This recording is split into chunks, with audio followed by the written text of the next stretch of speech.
worth all of the riches of this world, including spirituality, is Yishuv Hadat, presence of mind. So that sounds like a pretty radical idea to me. Like, presence of mind is worth more than everything, including spirituality. Wow. Like, who would have thought? So I asked Arya, and he said, "Oh yeah, Arya, yeah, of course." So, so I said, "Well, wait a minute. Why?" Mm-hmm. So he said, "Well, because if you don't, what's the whole idea? The whole idea is we're supposed to have presence in this world. Because we're supposed to affect this world. That's why we're here. As Rabbi Nachman said, otherwise we would have been made into angels if we were supposed to be in that place of no pain and everything like that, what he calls the tachlit. So we are supposed to be in this world. So I said to Arya, but like, would you say that being present in this world, which we're going to talk about today, is kind of dot. It is dot. Yishuv hadat. Yep. So is being present in this world, having presence of mind. What if there's no spirituality at all? Is that also worth more than all the riches of the world, so to speak, the way the Rebbe said? He said, yeah, absolutely. Why? Because if all you've got is spirituality, then I'll say it in my terms, then you're just going to take off into the wild blue yonder. Right. It'll be great, no pain, you'll take off everywhere. But if you have Yishuv Hadat, at least you have a home for the spirituality. And you have a way of affecting the world, and that's what you're here for. Everyone has their mission in this world, sometimes many missions. And without a home in this world, without a place to put your spirituality, or to put the focus of all of your attention, the center of the focus of your attention, then, why are you in this world? So anyway, that's something we did last week. Then so I was saying, Asiyah is the world we live in, the world of action. And that's what we're here for, to be part of the world of action, to be present in the world of action. Then you've got Yetzirah, Bria, and Atzilut, the world of angels, more spiritual. And then Atzilut is what it sounds like. It's like beyond all of that. Basically, for us, that's where our revelation of God comes from, is Atzilut. Like total, wonderfulness, if you like it, the goodness and everything like that. There's no such thing as evil there, and so on and so forth. That's our revelation of God. Ultimate God is, way above that. But that's the revelation of God that we are capable of. Well, it's coming close to the oneness. It's coming close to it is more than coming close. Yeah. That's the idea of unity. Yeah, right. More than coming close. Yeah. For us, it is the oneness. For us, it is the oneness, but it's the oneness where there's still separation between things. There's still havchana, but it's all of great harmony. Right. And even there is separation of things. Yeah. Right. Yeah. Further up, there's not further up. Yeah. After Atzilut, there's no separation. Atzilut, you still have the separation, but you understand the unity, or the purpose of unity, and can grasp it. Right. And for us, it's all godliness. Right. Yeah. So Atzilut, in the Kabbalistic terms, that's the Shemona Esrei. So you have your brachot, then you have your brachot and your korbanot. So that's the. Hi. That's the world of Asiyah.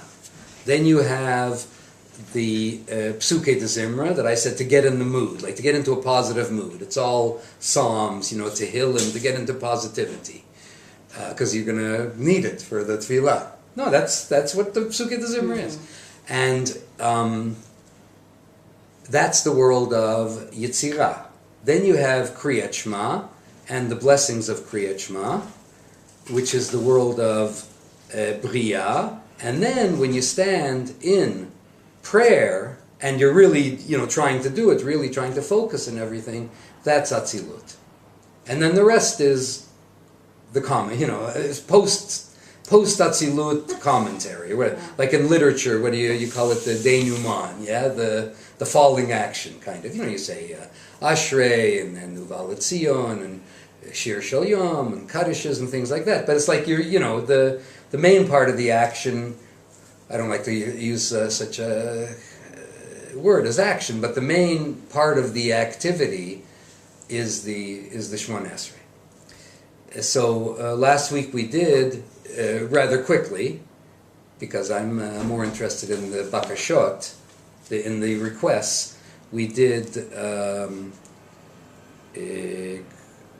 what's called the avot, which is the first three brachot.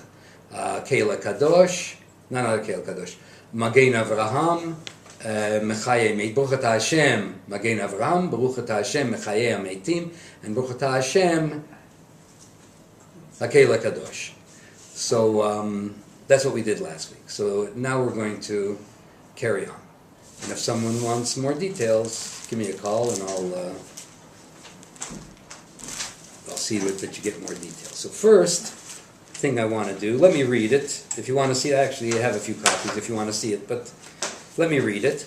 So the Rambam says the following at the beginning of Hilchot Tefillah. The first chapter, the fourth halacha. I'm just going toward the end. So he talks about that there are three parts. We went through this as well. That in every, I should say this as well.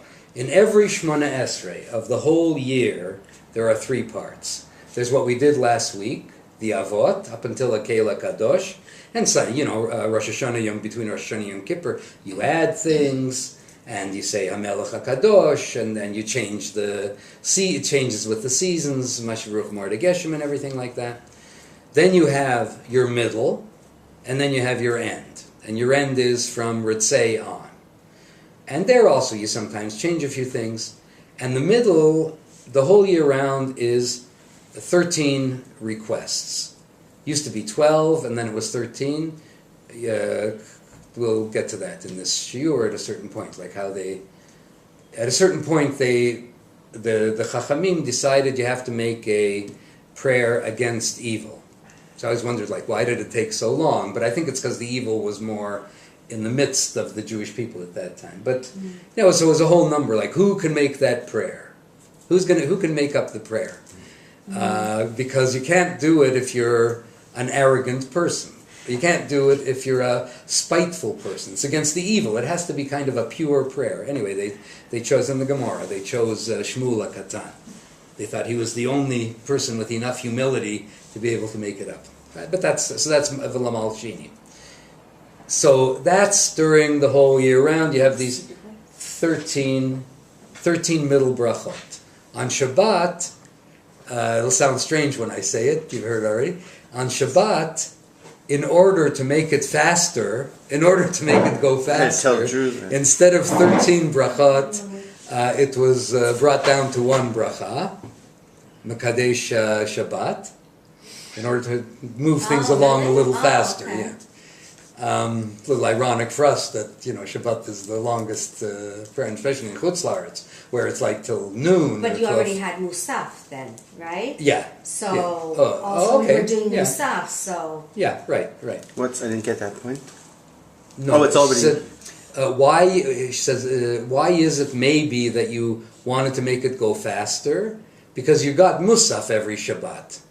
So it's not necessarily that you wanted the whole tefillah to finish faster, but you wanted to make room for Musaf. But you see, we don't do that for Rosh Hashanah or anything like that, where we have Musaf. So it's hard to say. Give me the water glasses, please.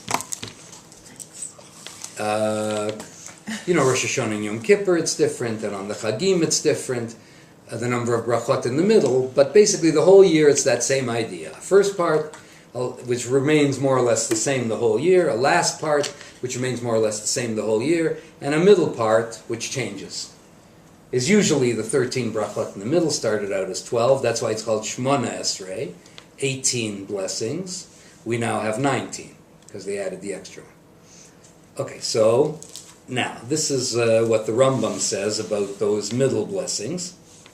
He says, V'emtsayot yesh behem shelat Chol advarim Shehem kemo avot l'chol cheftzei ish ve'ish.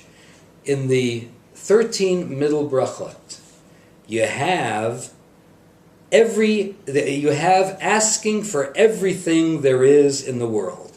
And it's like avot. It's like, I'll say it like this. Avot, you know what it means. Avot means like fathers. It's like the metaphor for everything possible in the world you can ask for. Because remember... Because of what? Because of whatever the fathers got and what they were asking for? Is anything... No, Avot doesn't have anything to do with Avram, Yitzchak, and Yaakov here. Oh. Avot means like, for example, on Shabbat, you talk about the Avot Melachot. It means kind of like a main category. You've got the Avot, and then you've got on Shabbat the Toldot, all kinds of subcategories. So what he's saying is that these 13 middle brachot are like, using our terminology, are like a metaphor for everything possible in the world that you could ask for. Because remember, they're making up the Anshe Knesset HaGdolah, and I'll repeat what it always says when they're talking about tefillah. The men of the greater assembly who made up the Shemona Esrei, before that people just said what was on their heart, the men of the greater assembly, among whom there were prophets, that's what it says when it talks about tefillah, they were making up things that are supposed to be metaphors for, 500 million people, till the end of till the time of the Mashiach. Like if we sat here, just the 7 or 8 of us here, and we tried to make up a tefillah that would apply that everyone could relate to, it would be like extremely hard. Right. But according to the Rambam, and I think it had to be the way it was, they tried to make up things that could be metaphors for everything till the end of time as we know it, so to speak. Well, not really. The time of the Mashiach is also time as we know it according to the Rambam. But at least, normative time. And everyone can find a metaphor for everything they want somewhere in the 13 middle brachot.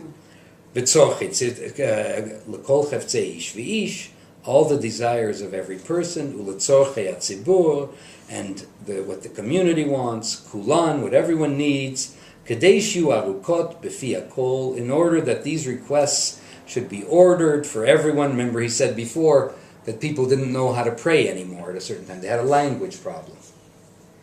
I've said this before, I thought it was a depression problem, that it was galut, and they were too depressed to pray, but he says it's a language problem. They didn't have language. Where's that? It's in the Rambam. I mean, where didn't they have language? In Babylon. Oh, in Babylon. Not that they couldn't speak, but they were not proficient in any one language. Mm-hmm. Like my uncle Srulik, who spoke Polish, Yiddish, and English, and neither one very well, and all of them together, not so great either. But he got across everything that he wanted to say, but not with any kind of subtlety, But at any rate, that's what he says. V'yilmedu otan, and they would learn it, and so on and so forth. So, I wasn't going to do it in our group here, but once I taught this, and I did and I didn't think about what was going to happen, but I did an activity. Everyone, turn the page over and write down 3 things that are of the greatest concern to you. Okay, everyone did that. Now I said, where in the Shemona Esrei, in those 13 middle brachot, does each one of those appear? And I was quite confident that, everything would be in the Rambam says. I was quite confident it'll all be there. Anyway, so one woman said, the thing of greatest, we went through, and most things, almost everything, let's say, was in the 13 brachot. Whatever you could say, it was all there. 13 requests. And one woman said, what's of the most concern to me is relationship. Having a relationship, having friends, having a relationship with a man, and so on. It's not anywhere in these 13 brachot. Wow. So, yeah. Interesting. So I gave a couple of answers, Okay. which Yeah. maybe There has or to be a way to- maybe or maybe not. Oh, you say also if the Rambam says it, it There has to be be. a way to get it in there. Well, so what was your answer? Well, let's see if the Holy Congregation, if anyone can think like Frida? where. Frida, you You said have to there has know to the be a way. 13. No, but that's the have to know personal the 13 supplication, before but it I know to should do be that. I can't do in there without even having to do that. Happiness and completion up there in the 13th ask for to be bishly moved, to be happy, to be whole. Well, which one is the? I'm saying to answer her theoretical question of like where is relationship or Yeah. where is man in it, Right. You can talk about like what it means to be in a relationship, what value that brings to, and is that value in the 13? What? So is it? I don't know them all by heart. That's why I said that's another way. Do you have the list somewhere? Yeah, I have it. Yeah. Sit up. Yeah, I have it somewhere here.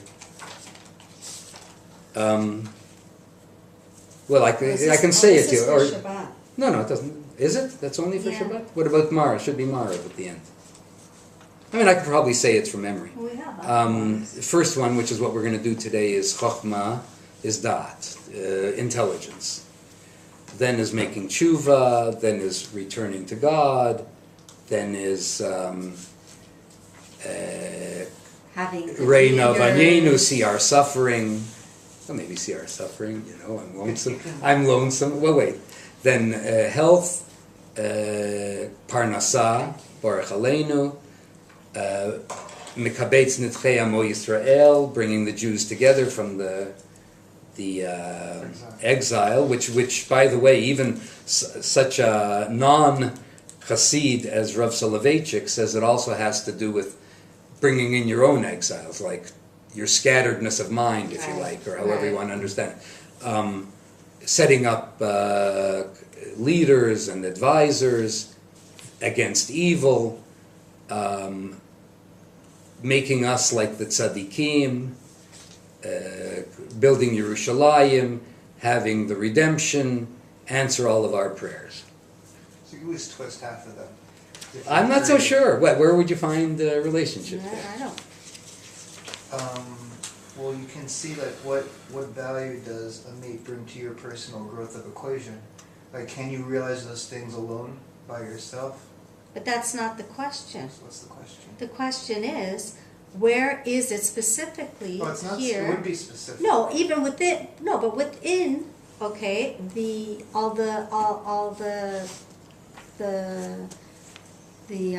paragraphs, the brachot. Where is it specifically about relationship? It How isn't. can you have a good parnasa without a good man? Oh. Joking. We're not taking it personally. You took but off your glasses like we were gonna fight. no, not at all.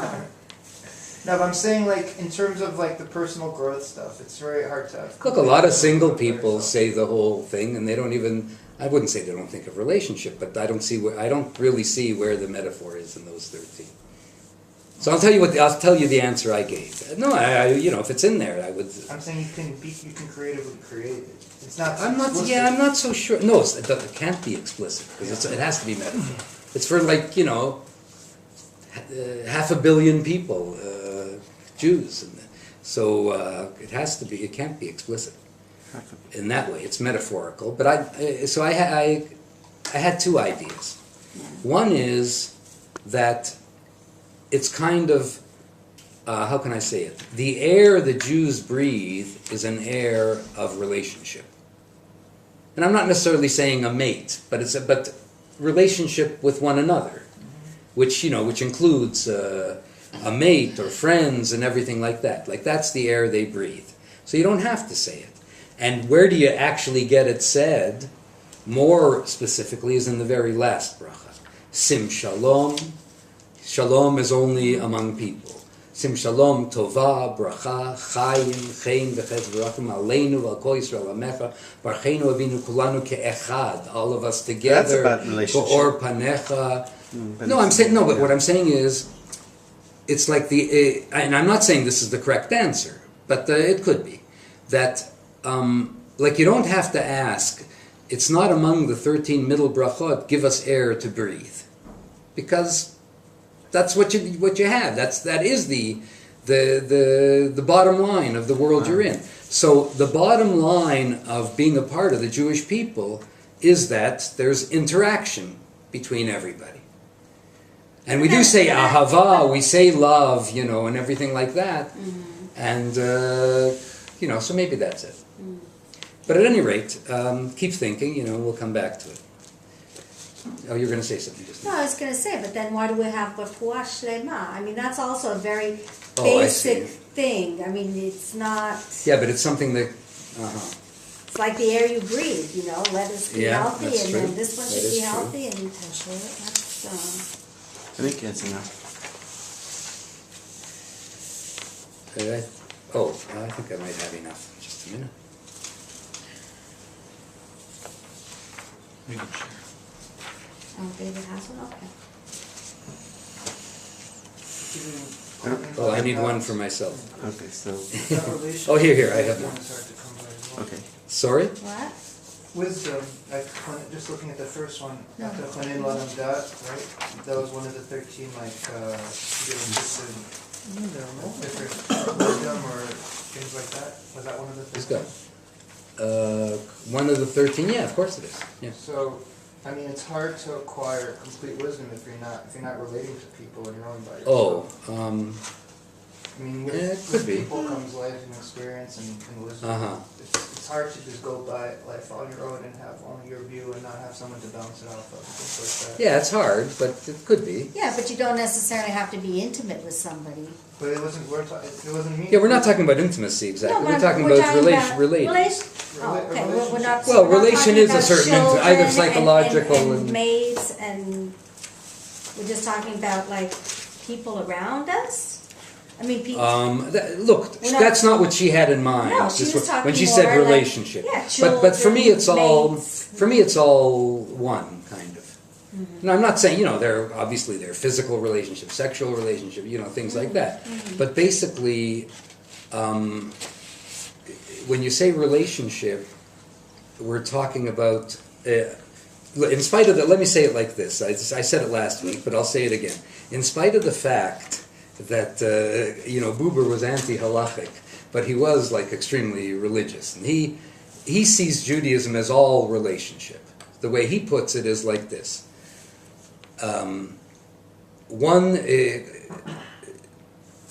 First of all, he said, I'll say two things. He says, this is the name of his book, I Thou. If you say I, it, then, and you can say it to a person, you can say it to anybody. If you say I, it, then I'm looking at this. What function can this have in my life? Oh, good, I can eat from here. Oh, there's raisins, that's nice. It can give me strength. If I'm feeling tired, I get a bit of a hit from the raisins, a sugar hit, and I can use this. And sometimes I can look at a person, and I say, I can take Neil's car, and I can go into the office, and I can use his tools. Yeah, I better stop at a certain point, or he'll realize how much I do use. Half my house is furnished with stuff he wanted to give away. At any rate, and last week we talked about it a little bit. And that, says Buber, is a closed world. How can I use a person? Or it can be, as he says in German, ich und du, me and you. And it's when, you're not looking to use the person, you're just looking to meet, to be with the person. Right. So, and he says it very beautifully. He says, one trembling soul meets another trembling soul, because it's traumatic to have a real encounter. And they really meet, and they're not looking to get anything out of each other, and they're not looking for how can I make myself great through this person. How can, she's so pretty, everyone will think I'm a hotshot, or they have money or sex, whatever it is. It's just a meeting, and that's all there is. And that, he says, opens onto eternity. And if you try it, it works. If you look at this and say, I'm going to use it, then it's a closed world. Right. But if you think about when you're with someone, really with someone, and not wanting to get anything out of that person, it does open. But there's that whole thing of koneh lecha chaver and koneh et hakol, that there is some sort of exchange, like in relationship, there's exchange, and there's going out, like there's emanation or something you could call it, going out of your borders, and it's not just being mul being. It's also there's No, there's, of course, yeah, no. Look, you're always going back and forth. Yeah. That's for sure. But he's talking in the ideal at those magic at those magic moments, so to speak. It's a good question because I've thought about that, and when they say what is it that eventually everybody gets their own planet or something like that, or their own star. No, that's for tzaddik. It's like the 36 tzaddikim, right? That each of them gets their own planet. Yeah. Are you sure that's a real thing? Where did you? I don't know. I never heard it from I never heard it. What? Oh, I heard it from you. heard it from me. I've heard. Nobody's ever heard that. Nobody else. Yeah. And it's a 36 lamed vav nikim. Yeah. So I just don't imagine the sun. I mean, could be wrong, but thinking about maybe he also thinks about its relationships with his planets and with other galaxies and. Maybe. But I think we're talking about people here. Well, it's an anyway, analogy. Let's get to this. Okay, so what I have here, and for really all of the middle brachot. Do you have hot water? Since you have is I have Nusach Ashkenaz. There are three main versions of the Shemona Esrei in the world. Oh wait, there are others as well, by the way, but there are three main versions: Ashkenaz, Sfaradi, the bottom one, which means what the Moroccans and the Edot HaMizrach. That's Sfaradi, and then there's the one in the middle, which is Nusach Sfard, which is the one we daven in our shul, but it's the most problematic. Maybe I should take a couple of minutes and say I never understood the history of it. No, I'll tell you the history of it. So when the Baal Shem Tov came along, before the Baal Shem Tov came into Europe, everyone davened Nusach Ashkenaz, which had been put in Europe, and everyone in Europe I'm talking about, except Spain and southern, like Italy is very interesting in its own right because they're a mixture of a lot of things. But everyone in Europe davened Nusach Ashkenaz, which had been put together, edited by what's known as the Chochmei Ashkenaz, the big rabbis, the big learners. Never mind, I changed my mind.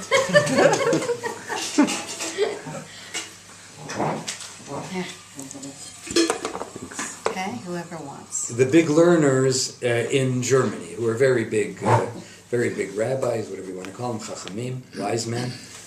And it was really well edited. Sfaradi was supposed to be the version of the Ari. And even though there are different versions of it, but all of them are the version of the Ari. Or they claim, they're not big differences. There aren't huge differences. Sfaradi is the Ari. Okay. Yes. Sfardi. Not Sfard. No, Sfaradi. Okay. Oh. Yeah. Sfard, which we daven in our shul, is what the students of the Baal Shem Tov took on themselves to daven, and really what they wanted to do was daven according to the Ari. Mm-hmm. Wait for the end. Mm-hmm. So what they ended up doing, if you look in our real Nusach Sfarad Siddur, it's not like what we have, and it's not like Rinat Yisrael. There are brackets all over the place, and there are different versions, and all kinds of things like that. A few of them became edited, like the Balatanya, the first Lubavitcher Rebbe. He edited. He took all the Aris that he could get his hands on, and kind of put it together with Nusach Ashkenaz, the way I understand, but I'm not sure about that point. And he made what they call Nusach Chabad. So that's well edited by someone very, very, very learned. Who was it? The first Lubavitcher Rebbe, Shneur Zalman. Actually, Levi Yitzchak Berditchev, I think, edited one, and the Karliner Hasidim edited one. But the common thing that's known as Nusach Sfard is where they took Ashkenaz and they scratched out the words that they thought sounded different in Nusach Ari, and they put in their own words. So whoever put together Nusach Rinat Yisrael, somewhere around probably in the 1950s, he decided what sounded like the best version for him. In the Sfarad. In Sfarad. No, the others are fixed, more or less. No, because it's also Rina Israel Ashkenaz. No, I'm talking Sfard, just Sfard. So that's why there's no brackets there. You know, and then this one that we use now, I don't know what, maybe they just took Rinat Yisrael, but at any rate, there's no brackets there either. But it's not really, you know, it's not a nusach that passed through extremely learned hands and was edited by extremely learned people. So that's nusach Sfard. But nonetheless, you know, there are people who were learned who have, you know, and big tzaddikim davened it and everything like that. So you figure it went through something of a filter. So anyway, I put it on the page because some of what we're going to do is compare. Okay, so I'll read. They're almost in this particular bracha. They're except for one major difference, they're almost all the same. So I'll start with Nusach Ashkenaz, or perhaps does anyone feel like reading? Stop listening to me for a bit. אתה חונן לאדם דעת ומלמד לאנוש בינה, חננו מיתקה דעה בינה השכל, Bahaskel. Baruch. וחתו השם חונן הדעת. Okay, so I'm going to translate. You, chonein means to give, but it says chonein. La'adam, to a person, not la'adam, to a person. Dat, we'll talk about what dat is. Le'adam, to a person, or to people, but it's not la'adam. It's not to the person or anything like that. I'm just saying a grammatical point. It's not. I just want to point out everything. Dat we'll talk about within the next 5 or 10 minutes. Umelamed, not chonein, you teach. Le'enosh, to mankind. Bina, whatever bina means, we'll get to that. Understanding. Chanenu, going back to the word chanein, and we'll talk about the meaning of that. Me'itcha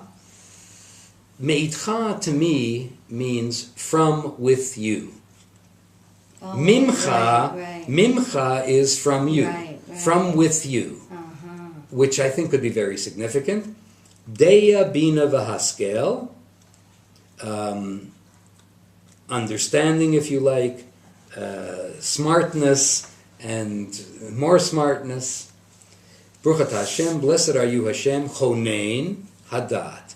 We end on that. Okay, now I skip down to, since it's the more authoritative, skip down to Nusach Sfaradi. And the middle one is almost exactly the same except for a Vav. Ata chonin ladam da'at, exactly the same as Nusach Ashkenaz. Umlamed lenosh bina, exactly the same as Nusach Ashkenaz. V'chanenu, and give us from with you, not deya bina v'haskel, but rather chochma, bina, v'dat. Okay? Chabad. It is Chabad, yeah. But it's also the, in Kabbalistic system, and then that's the next thing we're going to talk about. Baruch atah Hashem, Chonein Hadat, exactly the same as all of them. So the only difference between Nusach Sfaradi and Nusach Sfard is they add that Vav, which may or may not have significance. We'll chat about it. That's what we're doing today. And the difference between that and Nusach Ashkenaz is, Nusach Ashkenaz says, Deya, Bina, V'haskel, and Nusach Sfard says, and Sfaradi say, Chochma, Bina, V'dat. Okay, so first, before we go any further, let me explain basically Chochma, Bina, V'dat, but basically Dat.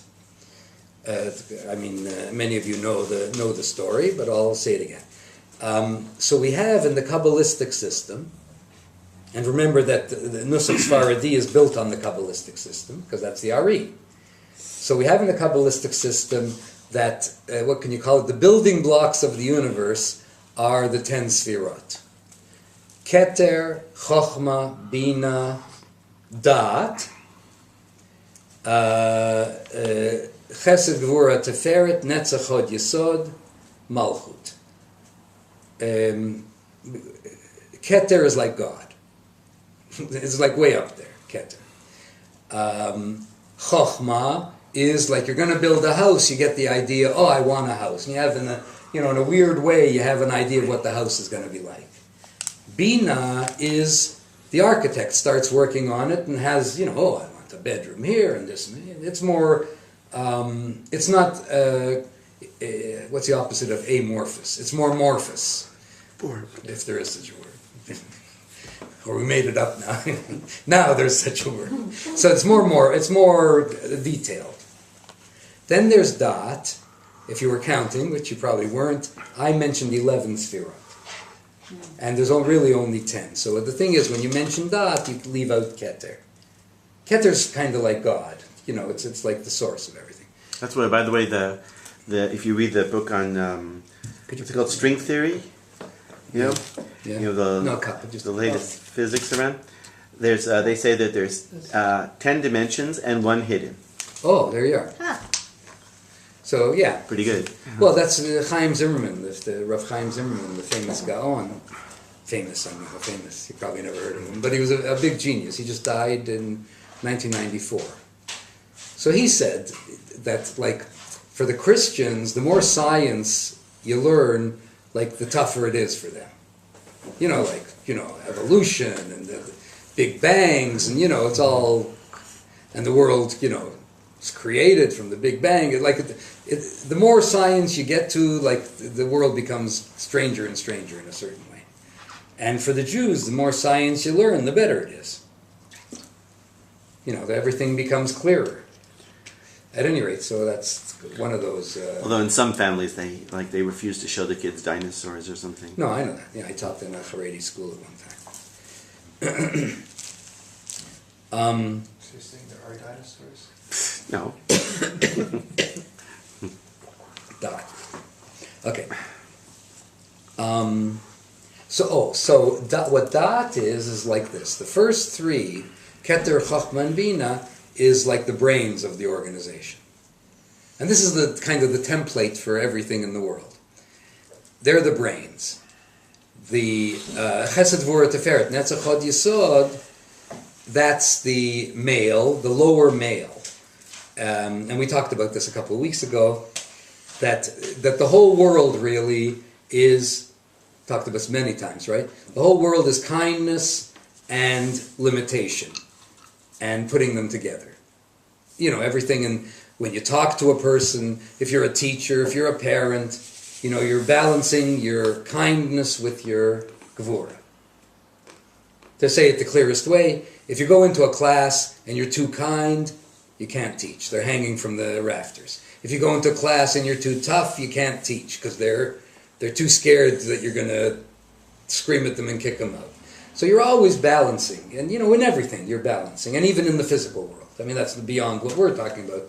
But, a bridge has to have just enough give for when the wind comes that it doesn't, that it won't be so inflexible that it falls over, but it has to be strong enough that it stands up. And in the world of physics, whatever.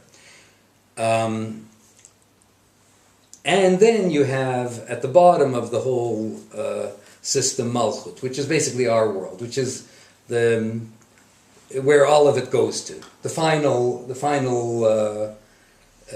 destination of all of these energies, so to speak, is Malchut. And that's our world, and that's the lower feminine. Chesed, Gvura, Teferet, Netzach, Hod, Yesod is the is the lower masculine.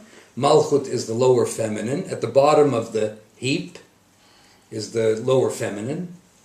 Okay, I'm not agreeing. No, I said it on purpose. I know. Because I'm going to say something else. And Chochma is the upper masculine, and Bina is the upper feminine. And at a certain point in the history of the world, and in the history, this goes on and on. The lower feminine rises up and goes even above the masculine. And that's, for those who think about these kinds of things, that's, in history, that's kind of what's happening now. That the woman is getting stronger and stronger, and even recognized by Mikubalim. The Lubavitcher Rebbe in 1989 said women should learn Gemara. It's a messianic thing. Because as women are getting stronger, because, the other Haredim, and by the way, Lubavitcher women themselves don't learn Gemara. No. But the Lubavitcher Rebbe said they should. They have their reasons. So, the feminine rises up. But at any rate, getting back to this, so what is Da'at? Da'at is that which joins the brains to the world of action. It's the joining, it's the connector from the brains to the world of action. Like some people are all brain, it's all theory, but they don't know how to bring it into action. And some people are all action, but they don't have the brains, to keep it going. So for a healthy system, what you want is a very intelligent brain, Chochmah and Bina, and a good connector to the world of action. There was a guy in Baka, I forget, it must have been about 10 or 15 years ago, who was giving chugim on fixing stuff in the house. Because he knew that there's a lot of people who don't have a clue. They don't know how to screw in a screw. So he was giving maybe even at this table. Adrian was making a face. I get the wrong example, right? I've been screwing too many. Oh, you've been doing too many. Oh. But listen, there are landlords who say that they have tenants who call them to screw in a light bulb. Not here in Israel, they don't. No? Oh, yes, there are people. At any rate, so this dot is very important. It's the connector to the world of action. And a healthy system needs to connect the brains to the world of action. So now, let us take a look at this sheet. So when you're saying brains, you're talking about Chochmah. Chochmah and Bina. So, together. Oh, okay. Yeah. So you're talking about Chochmah Bina together. Okay. All right. Okay. And what brings it to action Right. is dot. Because all I heard was Chochmah, so I was wondering where the Bina. Okay. No, including Keter, by the way. I just didn't mention Keter, but they're called the Gimel Rishonot, the first three, those three. And as I say, sometimes including dot. If you include dot, you don't mention Keter. If you say Keter, yeah, anyway. Okay. No, because it's supposed to be, there's a thing it's technical. There's a thing in Sefer Yetzirah that says 10 and not 9, 10 and not 11. Sefer Yetzirah is like poetry, kind of, so... Anyway, all right, let's take a look at this and see if we can understand it. Ata, so I'm going to read, and you tell me what's going on here. Ata chonein ladam dat. You, chonein, like from, if you know Yiddish, from the word chen, she has a lot of chen. Yeah. Hebrew too. No, I know, but I'm saying in our vernacular. Yeah, right. Of course, you say about a person. A person has chen. Oh, yesh la hamon chen. Yeah. Right. It's not the same as chanina. Yeah, that's related. Sure, it Chanina is. is like a kind of pleading, no? No, chanina is sweetening a difficult din. Oh. Giving or asking, begging for something. Mm-hmm.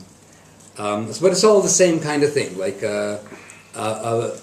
giving out of love, you might say, giving out of chen, giving out of a good, warm attitude. So ata chonein, you give out of a good, warm attitude, le'adam, to a man, da'at. So you give da'at. You're chonein da'at. Giving gracefully, you might say, giving lovingly. Umelamed, but you teach man bina. You teach a person intelligence. So is that? Let's first of all ask if that is within our experience. Does God give people the ability to be able to bring your theory into action? Does God give it, or is it something that's taught? Or is it something that you're kind of born with? It's a gift from heaven, in our experience. It looks like it's a gift, and then umelamed through the mitzvot, right? No? Yeah. Well, Oh. but you have to be taught. Bina, you have to be taught. Yeah, that's why we have like the to mitzvot. think. Yeah, okay. And one of the mitzvot is Talmud Torah. To think, to have a meticulous. But not even Talmud Torah. No, I mean through all the mitzvot, God bestows upon us that, but we don't always know how to lafil it, how to. So that's why we have the mitzvot. The mitzvot is teaching us. There is something in the Chumash that says that leman taskil. The mitzvot are in order to get smart. So how do mitzvot make you smart? Well, because you constantly have to do all these mitzvot, and so it's guiding us on what is important and what we should be doing and how to do it. It gives you life wisdom. You're saying. Yeah, because we have it, but it has to be ignited. And I think what it's saying here is the mitzvot are teaching us Bina. No? This is nothing about mitzvot in there. I understand that, but She's when putting I'm in saying mitzvot. umelamed is basically the mitzvot. I don't know. It's All learning. right, isn't it? I would take it wider. Like how does we're talking to Hashem, right? Ata. Okay. I would take it wider. Okay. You teach not just also through the mitzvot, through life experience, through learning to think in an accurate way, through adding up your grocery bill, through thinking of ideas, through conceptualizing. That has to be taught.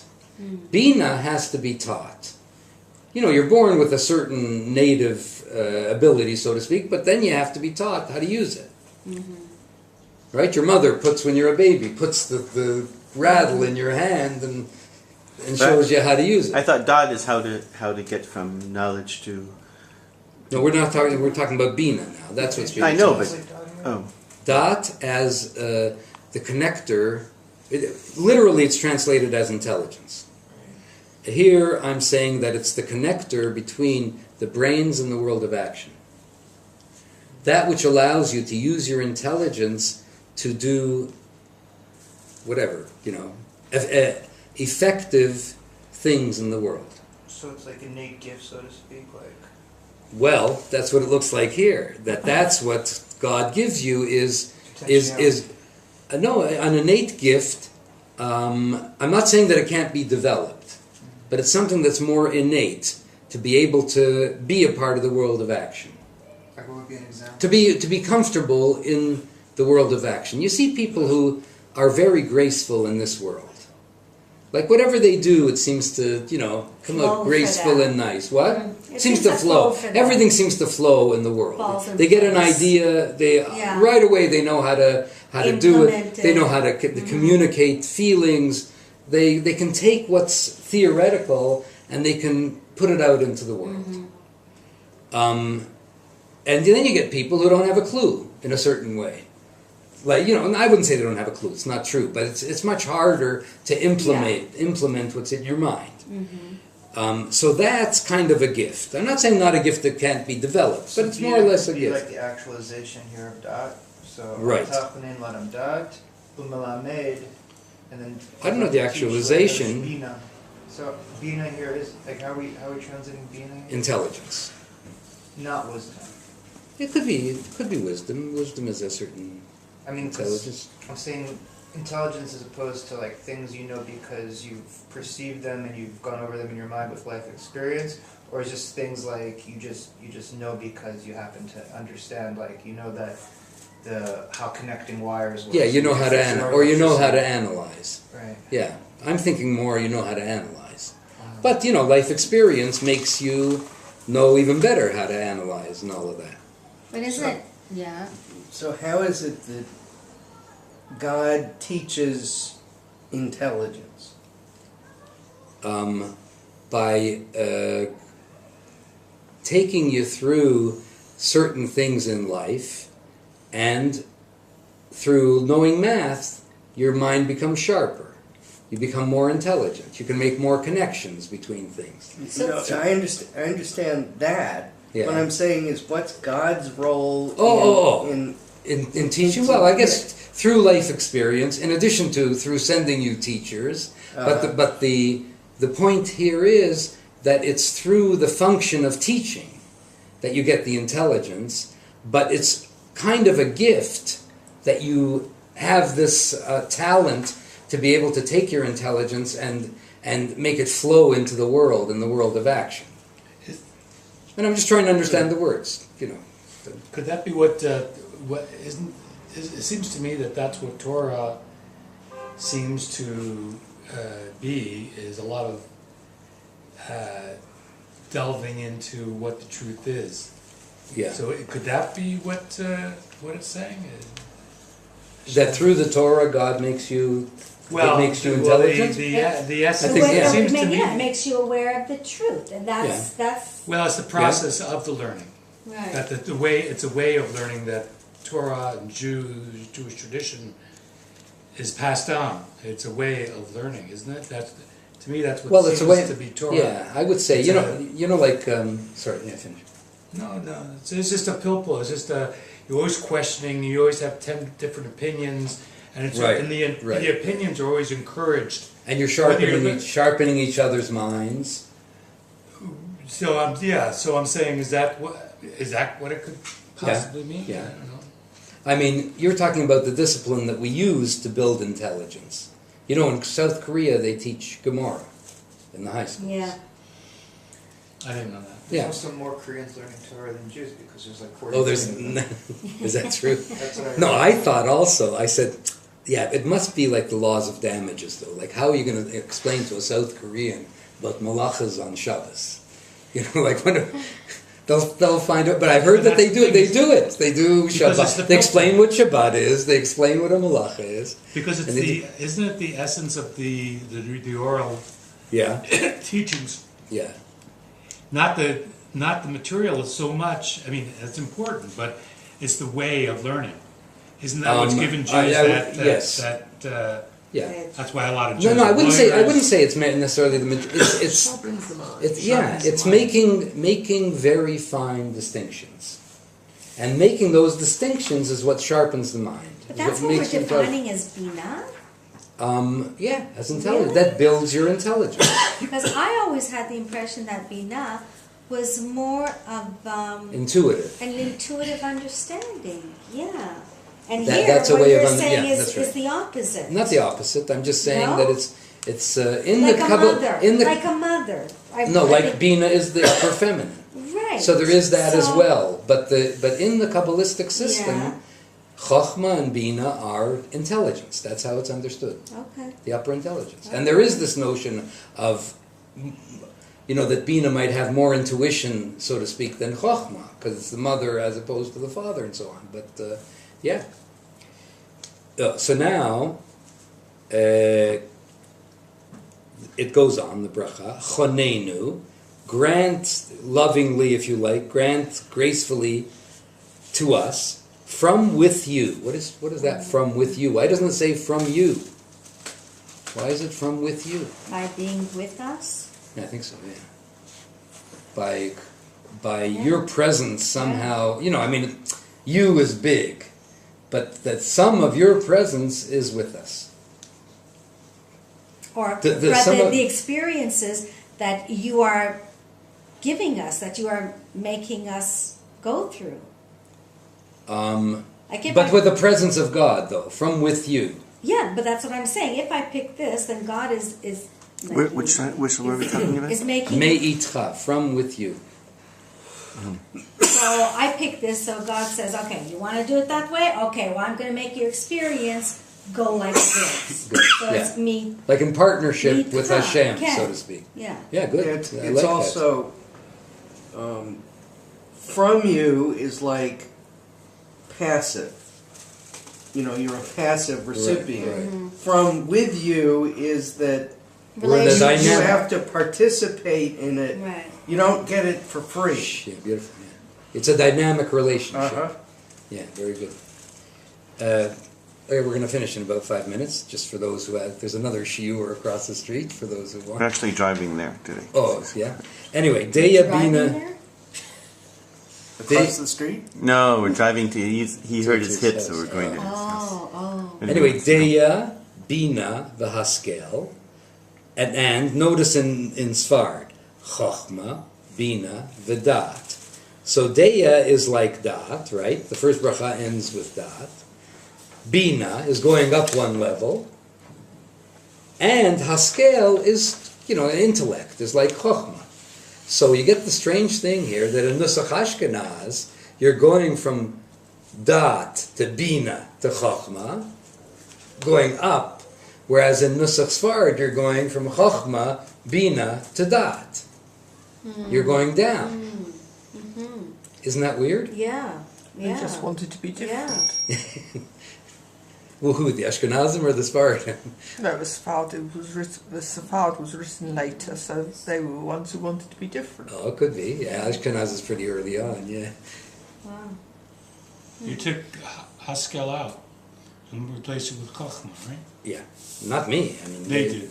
Yeah, or whatever. they I don't did. know, however the development was. Why But do you it's- say that the Sfarad is later than the Ashkenaz? Because Sfarad is the Nusach of the Ari, which was in the 1500s. I see. Whereas the Chochmei Ashkenaz was earlier than that. Although, listen, they're both based on earlier traditions. No, it didn't come out of the blue. They were both here. The Like Shemon this. Esrei is in the Gemara already. So what were you saying, Adrian? No, the Ashkenaz and the Sephardi were both here, and the Sfarad. had Oh, to that be was different. later. That Yeah, was no, what but was even between, later, it had to but be even different. I think you could maybe argue between the Ashkenaz and the Sfaradi. I don't think there was a connection when they were written. They were totally independent of Yeah. each other. Could also be. But the Gemara doesn't tell. The only thing the Gemara tells you is the last line. So in the Shemona Esrei that we say, the Baruch Atah Hashem is the same, and the rest of it, no, that might be different. But in every bracha, Chonin Adat, right? In every bracha, the closing Baruch Atah Hashem, whatever it is, here is Chonin Adat, is the same everywhere. Right. But what comes before It's is different. How do we translate the Haskell?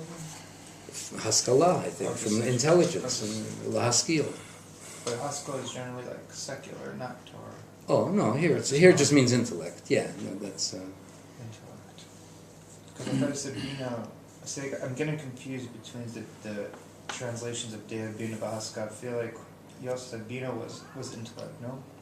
Or intelligence. Well, Bina and Haskel, Yeah. or Chochma and Bina, are two levels of intelligence. Okay. One is the more amorphous, and one is more amorphous. I think I missed that whole point. What the difference was, but okay. At any rate, does anyone have any ideas with why Ashkenaz is going from down to up, and Chochma and Sfard from up to down?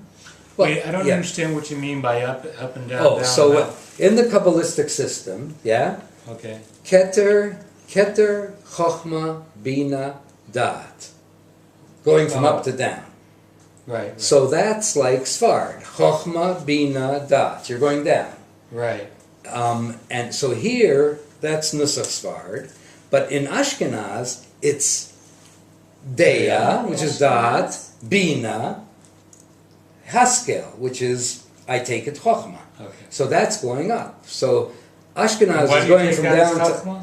Chochmah? Because it Bina? means intellect. Chochma. It means intellect. Well, if no one has any idea, I'll give you an idea. I'll say what I think, although I don't know if, we're all just saying ideas.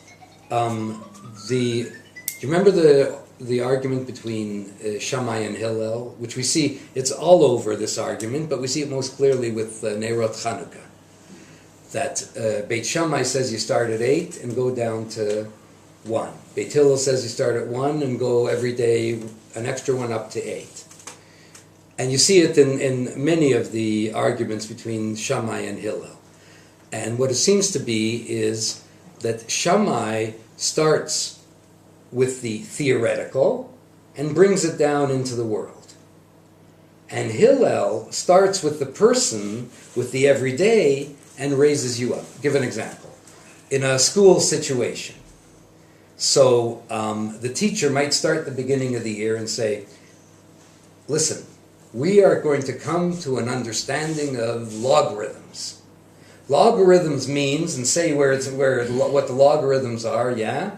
And now you have that notion of this big idea that we're going to get to.